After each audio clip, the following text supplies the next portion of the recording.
Bismillahirrahmanirrahim. Assalamualaikum warahmatullahi wabarakatuh.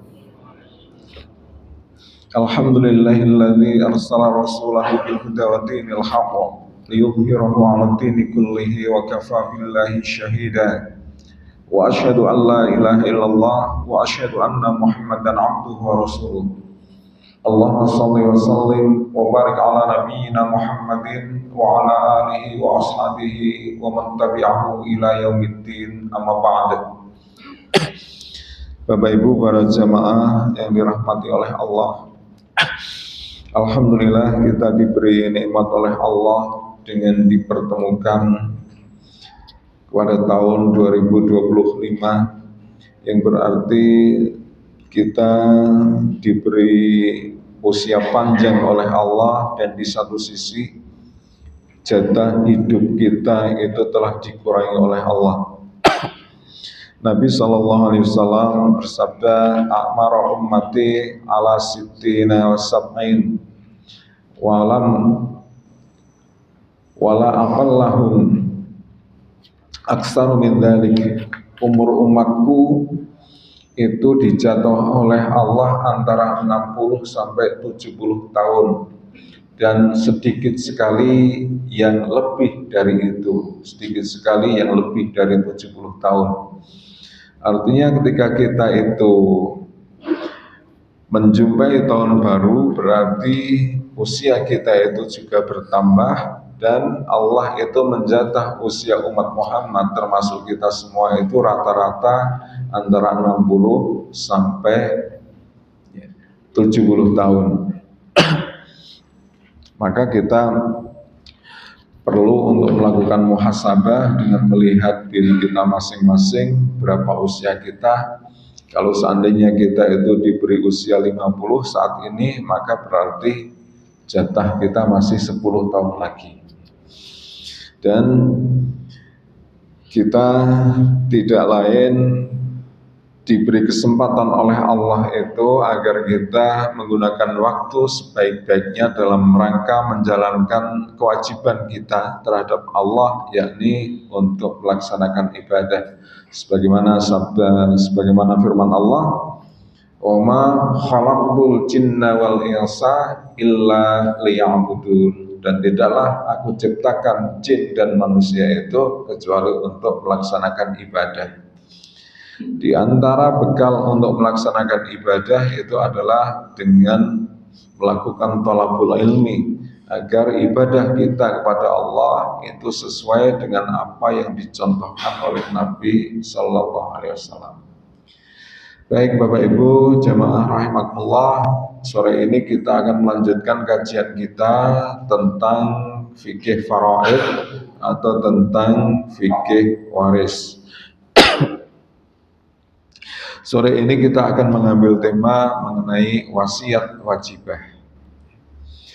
Baik, dulu pernah kami sampaikan di awal bahwa di antara syarat seseorang itu dapat menerima warisan adalah adanya hubungan nasab atau adanya pertalian darah dengan si mati, dengan orang yang akan mewariskan itu. Sehingga ketika seseorang itu tidak memiliki pertalian darah, maka dia bukanlah ahli waris, yang berarti dia itu tidak berhak untuk mendapatkan warisan. Kemudian selain itu ada juga yang disebut sebagai mawani'ul irs atau penghalang-penghalang bagi seseorang untuk mendapatkan warisan. Orang itu memiliki pertalian darah, memiliki hubungan nasab, tetapi dalam kondisi tertentu seseorang yang memiliki hubungan nasab sebagai ahli waris, dia itu tidak berhak untuk mendapatkan warisan. Di antara penghalang kewarisan itu adalah jika seseorang itu berbeda agama. Nah, sehingga pertanyaannya, kalau ada seseorang meninggal dan dia itu memiliki anak atau ahli waris yang berbeda agama, maka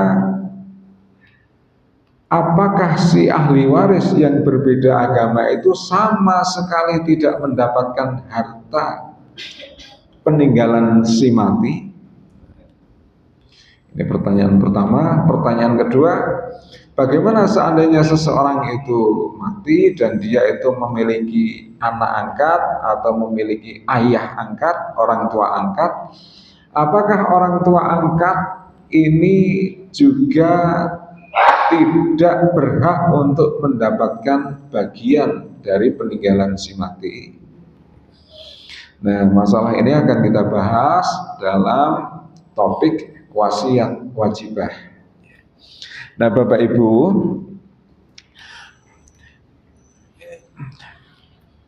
tentu ya, kalau kita itu menjumpai kondisi seperti ini, itu ketika misalnya salah satu di antara ahli waris kita itu ada yang non-Islam atau ada yang merupakan anak angkat atau orang tua angkat yang dari sisi syariat mereka itu tidak berhak mendapatkan warisan, sehingga mereka itu tidak mendapatkan harta waris sama sekali. Tentu ini sesuatu yang cukup berat bagi kita, terlebih kita sebagai orang timur, orang Jawa lagi.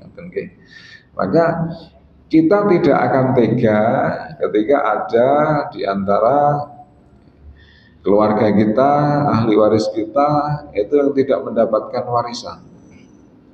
Terlebih misalnya dalam kasus ada seseorang itu yang meninggal dan dia memiliki katakanlah 2 anak. Satu itu non-Islam, satunya Muslim. Dari sisi syariat, yang Muslim ini mendapatkan bagian warisan, sedangkan yang non-Muslim itu tidak mendapatkan bagian warisan. Tapi katakanlah ternyata si non-Muslim ini, anaknya ini yang non-Muslim ini ternyata dia lebih ngabekti dibandingkan anaknya yang Muslim. Nah, jika menjumpai kasus seperti ini, tentu akan sangat berat bagi keluarga untuk sama sekali tidak memberikan warisan kepada anaknya yang non-Muslim. Begitu juga dalam kasus yang lain, kadang-kadang anak angkat itu ada yang lebih bersikap baik kepada orang tua angkatnya dibandingkan anak kandung.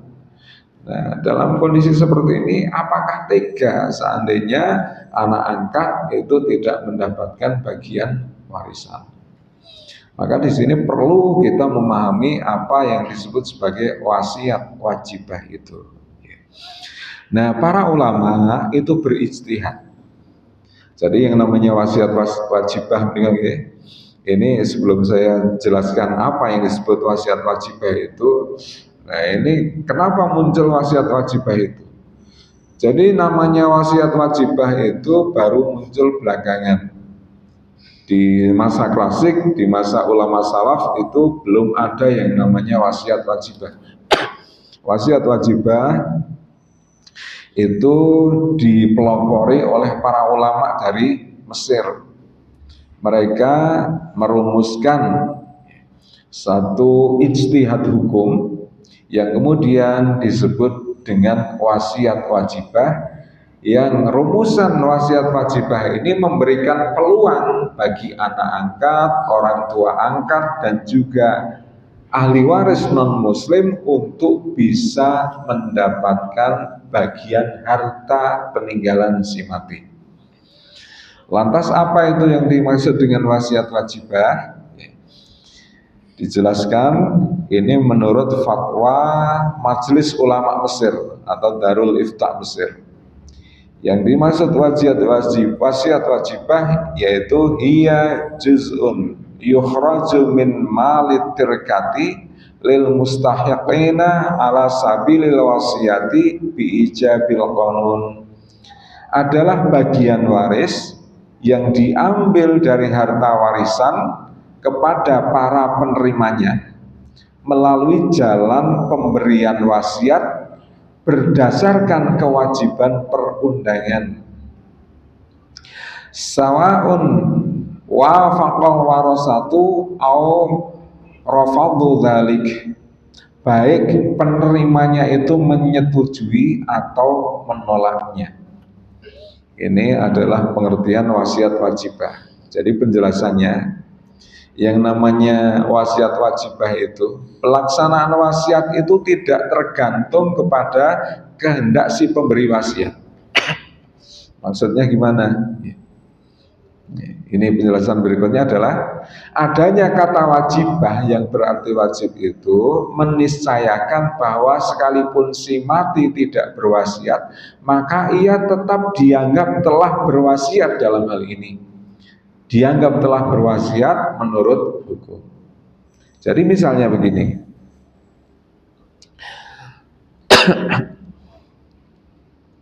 ada seseorang yang meninggal dan dia memiliki anak angkat. Anak angkat ini jelas dia tidak berhak mendapatkan harta waris. Dan ketika meninggal, orang yang mati ini tidak sempat berwasiat, sehingga anak angkatnya itu tentu tidak akan mendapatkan warisan. Nah, dalam kondisi ini, menurut aturan undang-undang, menurut aturan perundangan, kalau di Indonesia menurut KHI, meskipun orang tua itu tidak berwasiat, ia dianggap telah berwasiat. Ia dianggap telah berwasiat. Ada atau tidak ada wasiat, ketika seseorang itu memiliki anak angkat, maka dia, si mati itu dianggap telah berwasiat. Makanya ada kata wajibah, wajib. Jadi karena adanya kata wajib itu, maka wasiat itu dianggap sebagai keniscayaan ketika seseorang yang memiliki anak angkat meninggal, maka dia dianggap telah berwasiat. Lantas apa dasar dari adanya wasiat wajibah ini? Para ulama mendasarkannya pada tafsir dari ayat 180 surah Al-Baqarah. A'udzu billahi minasyaitonir rajim. Kutiba 'alaikum idza hadara ahadakumul maut. In taraka khairanil wasiyatu lil walidaini wal aqrabin bil ma'ruf haqqan 'alal muttaqin. Diwajibkan atas kamu apabila seseorang di antara kamu kedatangan tanda-tanda maut, jika ia meninggalkan harta yang banyak, berwasiat untuk ibu bapak dan karib kerabatnya secara ma'ruf. Ini adalah kewajiban atas orang-orang yang bertakwa. Jadi ayat ini para ulama itu berbeda pendapat. Sebagian menafsirkan bahwa ayat ini merupakan anjuran untuk berwasiat. Sebagian yang lain mengatakan ayat ini merupakan kewajiban, bukan sekedar anjuran, tapi kewajiban bagi orang-orang yang memiliki kelebihan harta untuk berwasiat kepada ahli waris, kepada karib kerabatnya. Nah, ini menjadi dasar adanya wasiat wajibah, yakni bahwa seseorang yang mati yang memiliki anak angkat atau orang tua angkat itu dianggap telah berwasiat kepada orang tua angkatnya atau kepada anak angkatnya. Dalam tata hukum Indonesia, wasiat wajibah itu diatur dalam kompilasi hukum Islam atau KHI. Itu di pasal 209 ayat 1 dan 2 yang isinya orang tua angkat dan anak angkat yang tidak menerima wasiat diberi wasiat wajibah sebanyak-banyaknya sepertiga dari harta wasiat anak angkatnya atau dari harta wasiat orang tua angkatnya. Nah, berdasarkan KHI pasal 209 ini, maka wasiat wajibah itu mengandung beberapa ketentuan. Pertama, penerimanya itu hanya anak angkat atau orang tua angkat. Jadi kalau yang mati itu bapaknya, dia punya anak angkat, maka yang menerima itu adalah anak angkatnya.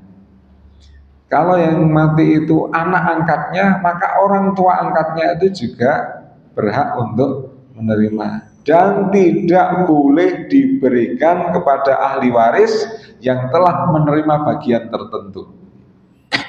Ahli waris yang telah menerima bagian tertentu itu siapa? Misalnya istri, anak kandung, atau cucu dari anak kandung, atau adik kandung, saudara kandung. Kenapa? Karena mereka itu merupakan zawil furud. Mereka itu telah mendapatkan bagian-bagian tertentu menurut syariat. Dan Nabi mengatakan wala wasiyata lil waris, tidak ada wasiat bagi ahli waris yang telah mendapatkan bagian-bagian tertentu. Ada yang mendapatkan 1/3, 1/4, 1/6, 1/8. Nah, mereka itu yang mendapatkan bagian-bagian tertentu itu tidak boleh diberi wasiat. Yang diberi wasiat adalah orang-orang yang tidak memiliki bagian-bagian tertentu. Misalnya itu tadi, anak angkat atau orang tua angkat. Kemudian sebab munculnya wasiat wajibah itu adalah jika si mati tidak berwasiat untuk anak angkat atau orang tua angkat. Tapi kalau misalnya si mati itu ketika dia masih hidup, dia telah membuat wasiat, nah ini beda lagi. Tidak perlu ada wasiat wajibah. Tapi ketika si mati ini tidak sempat untuk membuat wasiat, maka dianggap dia itu telah membuat wasiat. Kemudian pemberi wasiat, ya. Jadi di atas tadi dikatakan bahwa pelaksanaan wasiat wajibah itu tidak tergantung kepada kehendak si pemberi wasiat. Artinya kalau begitu pemberi wasiatnya di sini itu adalah negara, bukan si mati. Negara melalui undang-undang. Jadi yang menentukan, oh ini kamu mendapatkan bagian maksimal 1/3 sebagai wasiat wajibah, itu yang menentukan adalah undang-undang. Kemudian yang keempat adalah bagian bagi penerima wasiat wajibah itu. Bagiannya itu maksimal sama dengan ahli waris yang sederajat, namun tidak boleh melebihi 1/3 harta waris. Misalnya kalau anak itu kan asobah, anak itu asobah. Nah, jadi bagian dari anak angkat itu adalah sebagaimana bagian anak kandung, tapi tidak boleh lebih dari 1/3. Bagian orang tua angkat, ayah angkat misalnya. Bagian ayah angkat itu jika ada anak, maka dia mendapatkan ibu angkat ya. Ibu angkat itu jika ada anak, maka dia mendapatkan 1/8.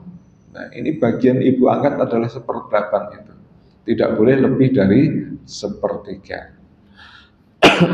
Jadi kesimpulannya adalah bahwa anak angkat dan orang tua angkat itu bisa mendapatkan bagian harta peninggalan dari si mati bukan sebagai warisan, melainkan sebagai penerimaan wasiat. Dan wasiat di sini adalah wasiat wajibah.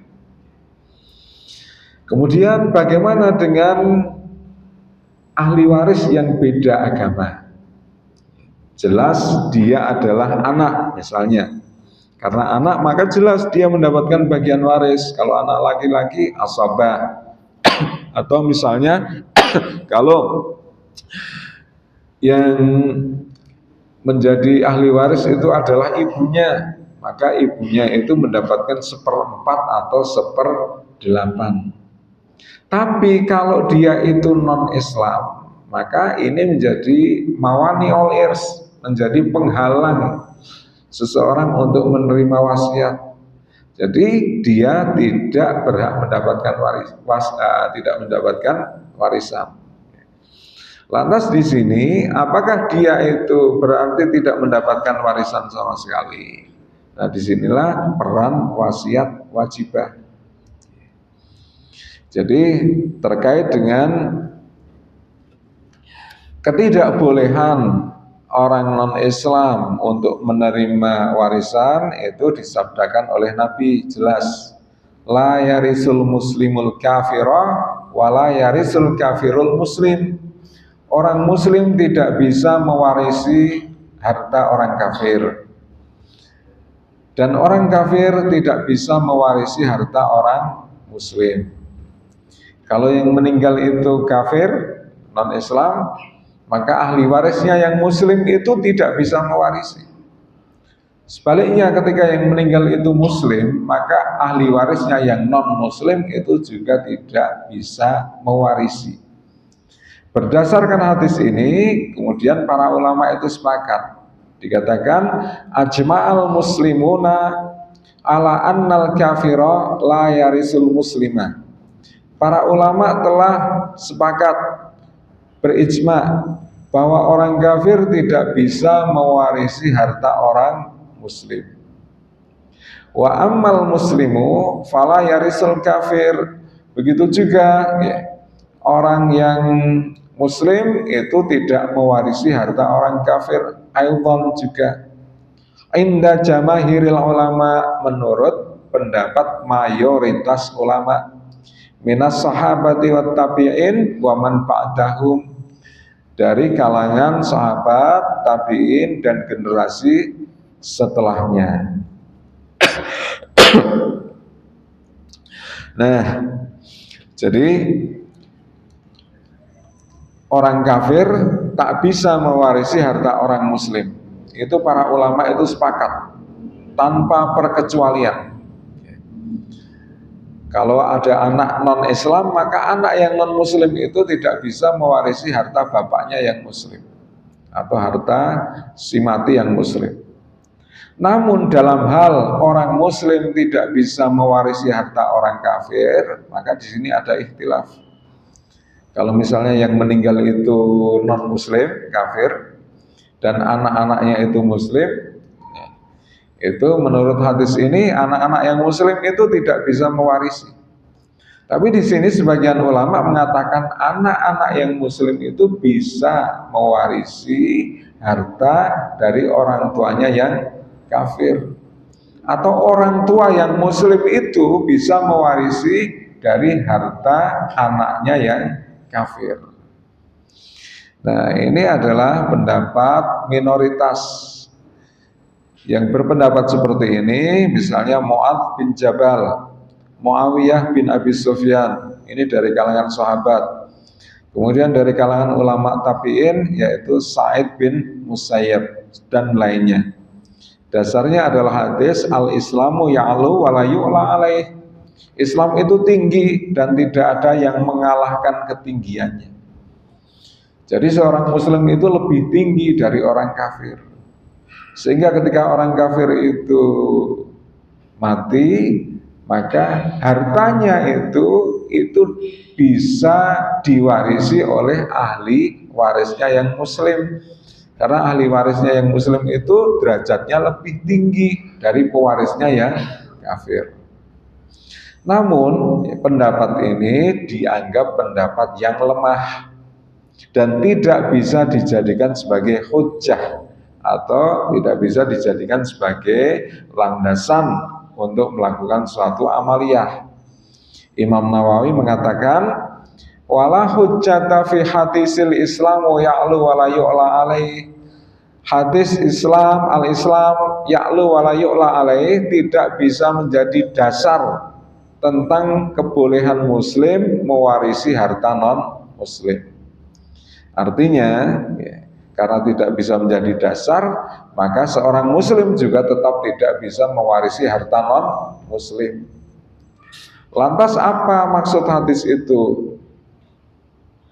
Li'annal murada bihi fadlul islami ala ghairihi, karena yang dimaksud di dalam hadis itu adalah membicarakan tentang keutamaan Islam dibandingkan dengan agama yang lain. Walam yata'arrad fihi limiras, dan hadis itu sama sekali tidak menyinggung masalah kewarisan. Jadi hadisnya sahih, tetapi istidlalnya atau pengambilan dalilnya itu yang tidak sahih. Hadisnya sahih, tapi ini bukan bicara tentang masalah kewarisan, melainkan bicara tentang masalah keutamaan Islam dibandingkan agama yang lain. Kemudian Imam Nawawi melanjutkan, fa kaifa yutraku bihi nassun hadisin la yarisul muslimul kafira wala Allah. Lantas bagaimana mungkin para ulama ini seperti Mu'adz bin Jabal, Muawiyah bin Abi Sufyan, dan Sa'id bin Musayyab itu meninggalkan sabda Nabi yang jelas sahih bahwa seorang muslim tidak bisa mewarisi harta orang kafir. Bagaimana mungkin Nabi itu mengatakan jelas-jelas mengatakan demikian, tapi sebagian sahabat itu mengatakan sebaliknya. Nabi mengatakan seorang muslim tidak bisa mewarisi harta orang kafir, tapi sebagian sahabat malah mengatakan seorang muslim bisa mewarisi harta orang kafir. Bagaimana mungkin mereka berpendapat demikian, bertentangan dengan sabda Nabi? Maka Imam Nawawi mengatakan wala'alla hadhihi ta'ifata lam yablugha hadzal hadis. Bisa jadi kelompok ini, sahabat-sahabat ini itu tidak mendapati adanya hadis Nabi yang mengatakan seorang muslim tidak bisa mewarisi harta orang kafir. Kesimpulannya adalah pendapat bahwa seorang muslim bisa mewarisi harta orang kafir itu merupakan pendapat yang lemah dan tidak bisa menjadi hujjah. Kalau begitu maka tertutuplah kemungkinan antara seorang muslim dan kafir ini antara seorang muslim dan kafir ini untuk saling mewarisi. Lantas bagaimana sekarang kalau misalnya ada ahli waris atau ada anak kandung itu yang non muslim? Maka di sini peran wasiat wajibah itu. Jadi para ulama mengatakan seorang non-muslim itu bisa mendapatkan harta dari pewarisnya yang muslim dan sebaliknya, bukan melalui pewarisan melainkan melalui skema wasiat. Dan ini yang dimaksud adalah wasiat wajibah. Dengan kata lain, boleh adanya pewarisan antara muslim dan non-muslim itu, tapi bentuknya bukan pewarisan, adanya perpindahan harta dari seorang muslim kepada non-muslim dan sebaliknya, bukan melalui pewarisan melainkan melalui wasiat. Nah, ini ada penjelasan dari Ibnu Hazm. Namanya adalah Ibnu Hazm Al-Andalusi. Beliau hidupnya di Cordoba. Cordoba itu di mana? Spanyol. Spanyol. Ibnu Hazm ini merupakan pelanjut madhab Dhahiri. Madhab Dhahiri itu peletak dasarnya adalah Abu Dawud Al-Dhahiri. Disebut madhab Dhahiri karena madhab ini sangat tekstual. Sangat tekstual.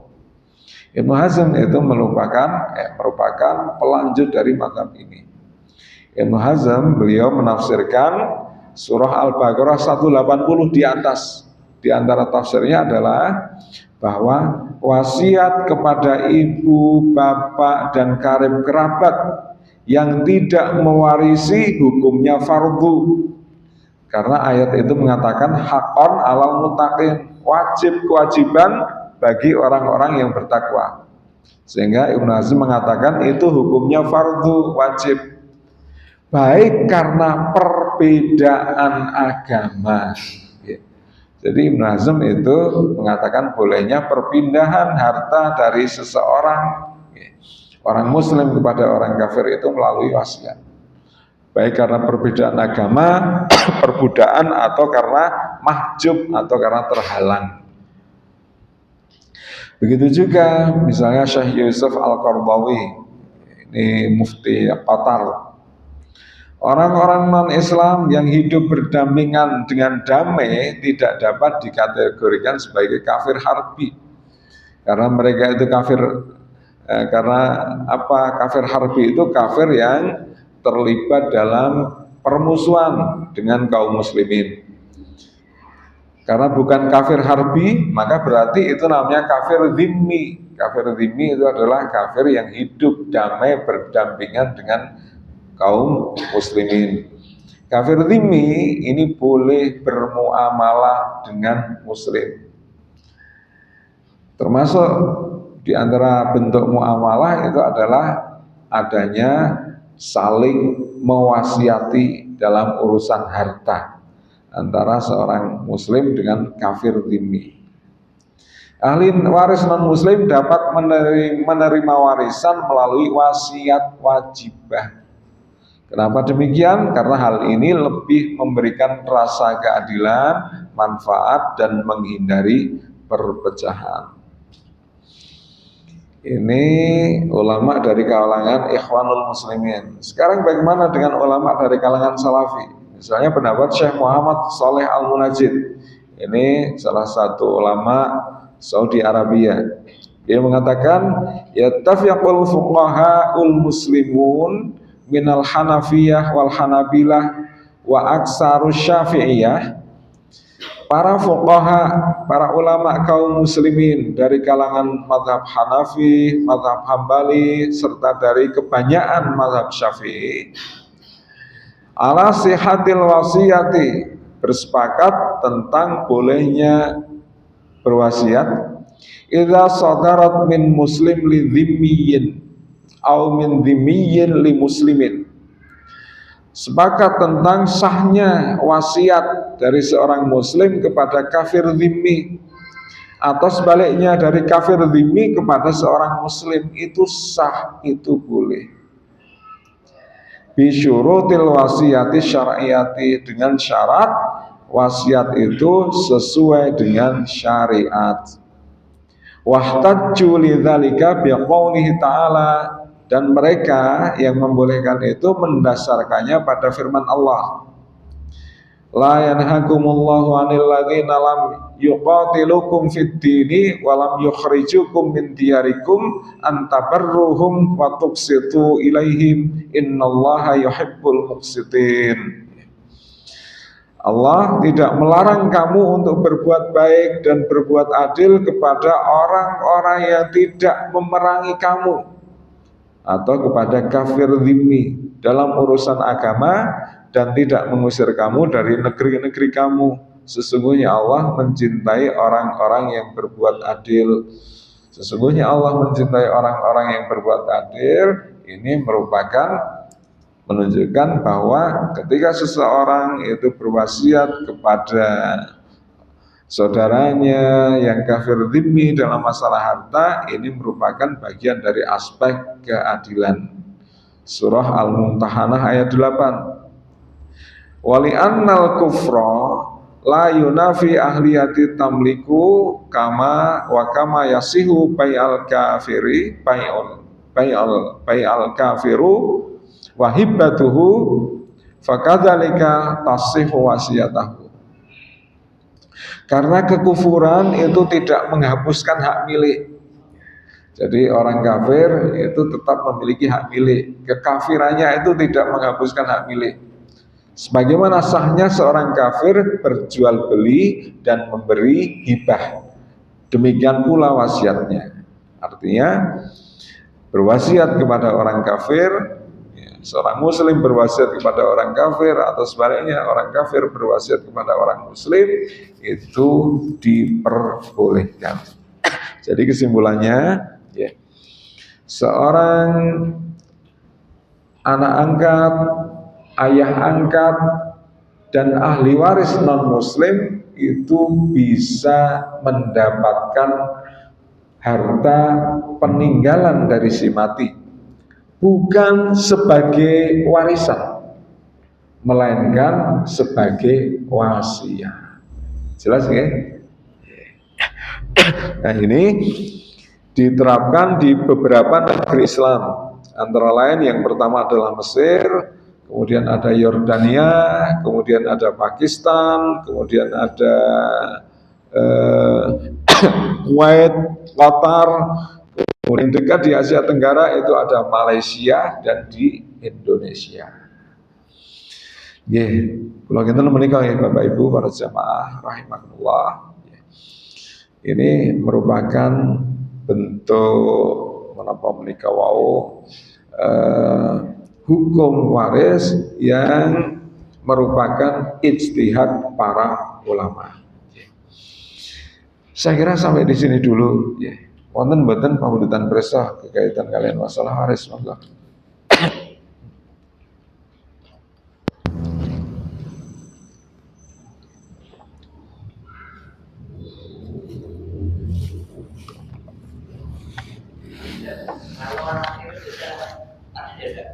Kalau J bisa dapat warisan ya? J, anak tiri kan anak angkat ya.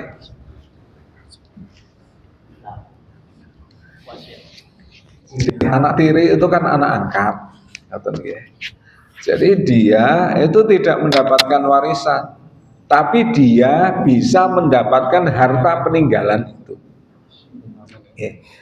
Nah, warisan itu kan dia mendapatkannya karena dia memang ahli waris, itu namanya warisan. Nah, jadi anak angkat itu tidak berhak mendapatkan warisan. Meskipun demikian, anak angkat, anak tiri itu bisa mendapatkan harta peninggalan si mati, bukan sebagai warisan, melainkan melalui wasiat. Kalau misalnya orang yang meninggal itu tidak berwasiat, maka orang yang meninggal itu dia telah dianggap berwasiat, meskipun dia itu tidak sempat menuliskan wasiat atau memberikan wasiat. Dia dianggap telah memberikan wasiat kepada si anak tiri itu. Jadi si anak tiri itu tetap mendapatkan bagian dari harta peninggalan si mati. Jelas ya? Sanesipun wonten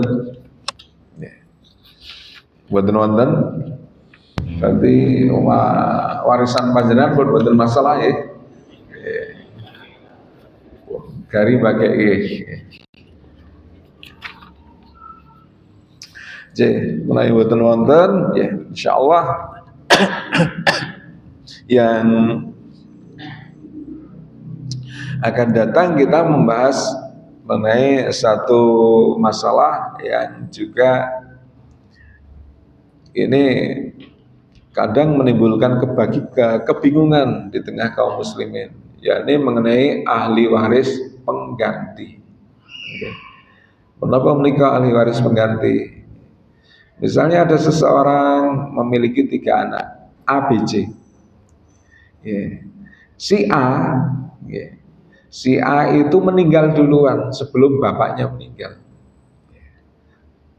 Dan si A itu punya anak. Nah, kemudian setelah itu barulah bapaknya itu meninggal. Pertanyaannya, si cucu ini bisa tidak dia itu mendapatkan warisan? Katanya oke. Karena kan banyak sekali ahli waris itu yang meninggal duluan sebelum si pewaris. Kalau kita mengacu kepada hukum syariat, maka karena kan disampaikan bahwa di antara sahnya pewarisan itu adalah jika si pewaris itu masih hidup. Artinya kalau si anak ini meninggal duluan dan ketika orang tuanya kemudian meninggal, maka si anak yang meninggal duluan ini tidak berhak untuk mendapatkan warisan karena dia telah mati. Tapi dia punya cucu, masa cucunya tidak mendapatkan warisan. Insya Allah kita bahas kajian yang akan datang. Kalau kita menikah, mugi-mugi wonten manfaatipun, ada kurang lebihnya mohon maaf. Saya akhiri, nasrul minallah wa fathun qarib. Wassalamualaikum warahmatullahi wabarakatuh.